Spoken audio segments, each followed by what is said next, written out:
राजाधिराज श्री सद्गुरुनाथ महाराज की जय।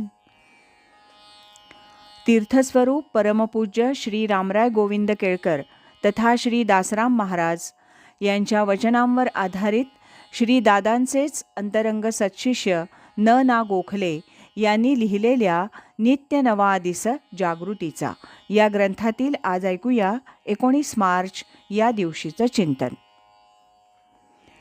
नाम हाच एक थोर सदाचार आहे. नामापरते साधन नाही रे अन्यथा. राम नाम मुखी गाता त्या नसे मागुता जन्म घेणे.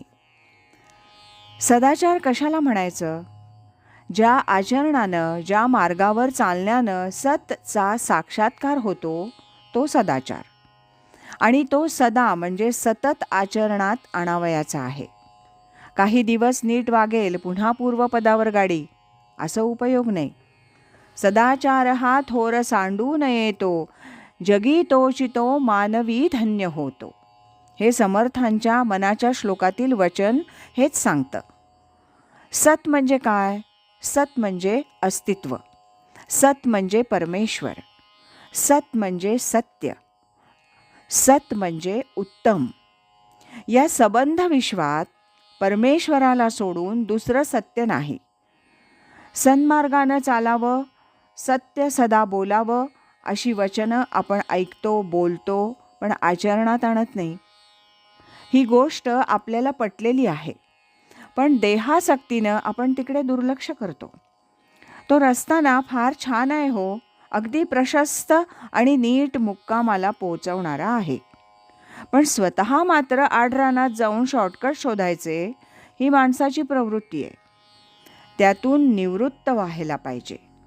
वस्तुते ओळखा सांडारे कल्पना, नका आडराना जाऊ झणी. आडरानात शिरू नका.